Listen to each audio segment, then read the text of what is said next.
Today, I'm sharing with you a Dollar Tree Christmas Tablescape. I really tried to challenge myself with this. Everything from the dishes to the ribbon to the berry picks is from Dollar Tree.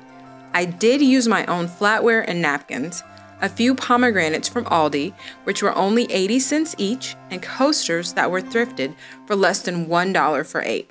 So I think I still did pretty well. Everything is very affordable. I will be putting out another more modern Christmas tablescape later this week, featuring Crate & Barrel and Hobby Lobby, so stay tuned for that. Let us know down in the comments how you plan to decorate for Christmas this year. And as usual, enjoy and be inspired. I'm so glad you're here.